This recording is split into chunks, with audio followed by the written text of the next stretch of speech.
Hey, welcome back to our YouTube channel. In this episode, we want to tell you how we lost $40,000 because of our next door neighbor who was a Karen.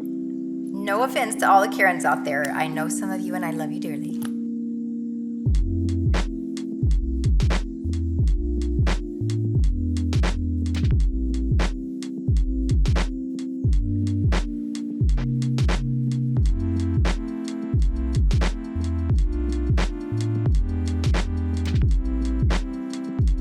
That house was pretty early on in our career. It was. We were doing the two in Saratoga. It was the fourth house we ever did. Yeah, right? Yes, we're doing the fourth and fifth house at the same time. Yeah. And that's the house that we ended up eventually losing money on. We thought we made 30 grand and we ended up losing about 5 grand on the deal. Right. So, yeah, if you remember correctly, because I do remember that day well, we had the house all done and completed and we sold it. We were very excited, got our full price, everything was great. And then we got the phone call from the real estate agent and said the woman walked the property. She was very excited the next day, and she got out and she walked the property. She was a local business owner. She walked the property, and the neighbor came out barking about how the well was bad. Yeah.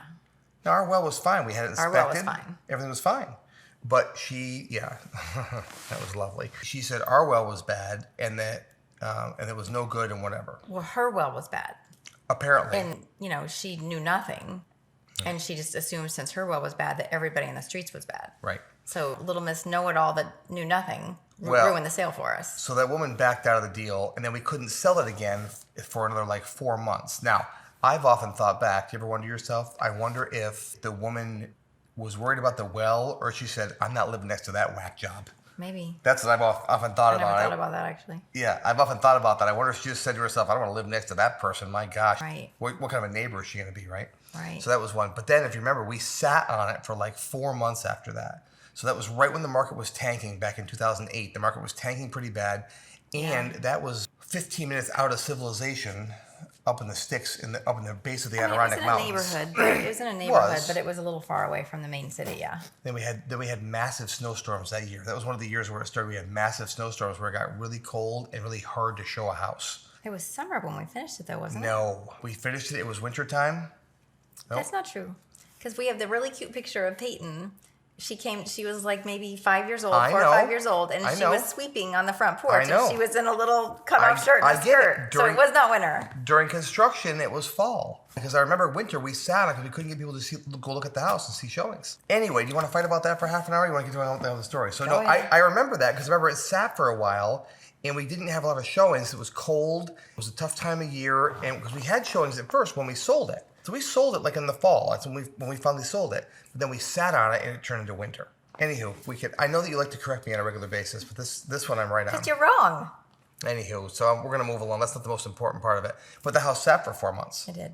And we couldn't sell. I do remember that. And I didn't lower the price because I remember thinking to myself, if we sold for $239 once, I was convinced that we could get that again. Yeah. Because in my mind, I'm like, if I sold it once for $239, I could sell it again. Yeah, that's what it's worth. And we had to wait. By the time we sold it again, it took a long time. We finally, if you remember, had to sit back and go, oh God, we had to lower the price. And then we lowered the price more. And I remember that was the time when I had called somebody who was in the industry and they said, if you want to sell a house, immediately lower it by 20 grand. If you want to get foot traffic, lower it by 10 grand. Yeah. But you and I went in $5,000 increments. It just took a long time to get there. By the time we finally got there, it looked so stale. It had been there for so long, and it was wintertime, that we finally sold the house, but we sold it for $193. So when all was said and done, we lost $4,500 on that deal. Yeah. And it could have been a lot worse, but the sucky part is we already had it sold once for more. So I think the lesson we're going to learn is a couple things. Yeah, I was going to say that too. The lesson to learn is to drop the prices faster if you have no traffic. And we were so early on in our career, we were just holding out for whatever we could hold out for. Yeah. But we ended up losing money. But do you know what our other problem was? We didn't buy it right. The realtor came to us and said, hey guys, I have a quick flip. Remember Linda's great real estate? And she came to us and said, hey, listen, we have a quick flip. And we were so new. When she was a new agent, we had just come off a quick flip. Well, we had just come off 3 and 4 houses where we were making money. We're like, boom, boom, we got this figured out. So we were a little cocky. Yeah. And then we bought that house a little far away. Because remember, we couldn't get there all the time. Right. It was so far away that we had to go back and pick up kids from school at 2 o'clock. And it was an hour and 15 minutes from the house. Yeah. If we didn't leave to get there by 11 o'clock in the daytime, we couldn't do it. We had some contractor issues on that house, too. Yeah, that was a whole other issue, right? We had the wrong contractor, but we So put it this way, if we had paid $20,000 less for it like we should have, even if that deal went south, we'd have made $15,000 instead and managed it better. Yeah, so the contractor, hey, that was your department, baby. You hired him. You hired him because he was a pretty boy and he flirted with you all the time. That's not why I hired him. Oh, yeah, that helped. He won you over, young guy. Go ahead. He was kind of new. I think I just wanted to give him a shot. Well, you remember he showed up to the job in like an old rusted out Pinto, like it was a car with all that tile in it, and it was all it was terrible. So that wasn't a good thing. We bought it wrong out of the gates. We should not have listened to a realtor saying it's going to be a quick flip. Now, if we decide it's quick flip, that's a different conversation. We shouldn't be a quick flip. We realized that we had the wrong contractor because if you're going to be far away, you have to have someone you can depend on. Yep. And he was from our area. We should have had somebody from the local area that was close for them to get to and reliable. Right, and he said he could do a lot of things that he couldn't do too. Yeah, he was full of it in a lot of areas. That was still pretty early on in our career, and if we had just lost money on that and not made money on another one, I don't know where we'd be. That's true. Yeah, it was about a week later that we sold the house. We expected to sell that house for $200,000. We sold it for $234,000 because it just came out much nicer than we ever expected. Well, and the house down the street from that went for a lot more, and then that bumped our comps up. Yeah, they say we got lucky, but because we had multiple houses having the same time, that loss we had didn't sting as bad. Right. So we lost $4,500, but it felt like we lost $40 because we had sold it for $230 something initially, and then sold it for $193. So it felt like we lost $40,000.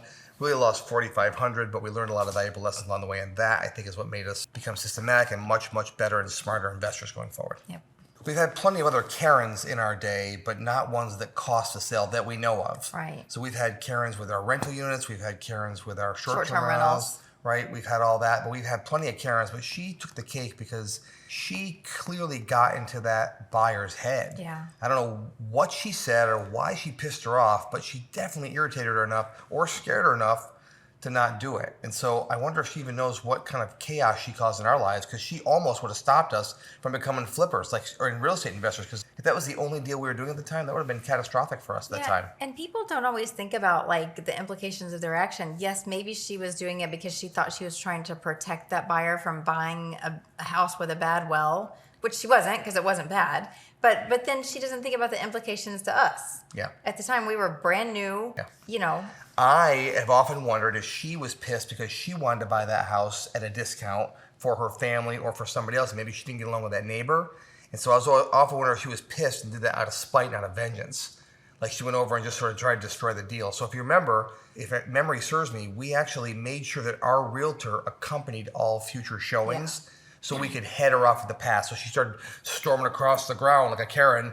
No offense to Karens, but if she was going to do that she could head her off the pass and make sure she wasn't there. Because what happened was the buyer went back to walk her new property, feeling very proud about it. It was vacant, so she went back to walk it.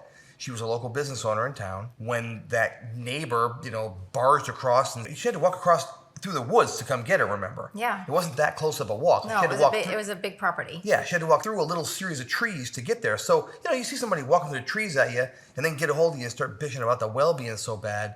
I just wonder what her real motive was. You just wanted to warn somebody that the well was not good? No way. That's not what it was. Not a great experience with her, that's for sure. So how would you handle that in 2023?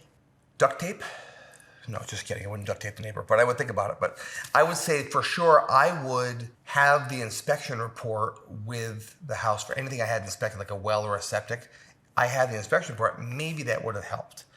I think that's a good preemptive step, but a Karen's a Karen is a Karen. So people that want to get in everybody else's business are still going to do that. I think it'd be better to introduce yourself to the neighbors, let them know, hey, we're remodeling this house. Even asking the neighbors, you always go over this in the workshop. Like neighbors are your best source of information, whether you're trying to find who owns the house or whatever. That would even give you insight as to what things you might want to fix or some backstory or whatever. We've gotten some really interesting backstories on houses before, too. Yeah, remember the swingers house? We went in, the neighbors told us all about that. That's a whole other story. That's a different video. The swingers house video is a different video for sure. So the moral of the story is... get to know your neighbors. Get to know your neighbors and put your best foot forward on your flips. If you do that, hopefully you can prevent the Karens in the world from trying to sabotage your deals when you're not there. So if you like this video, make sure to click like on it so it spreads and other people can see it too. Make sure if you're not already to go ahead and subscribe to our channel, hit the notification button, and make sure you comment and let us know what the worst Karen story is you've ever had. Stay tuned because the next video is going to be about that swinger house that we talked about. Creepy.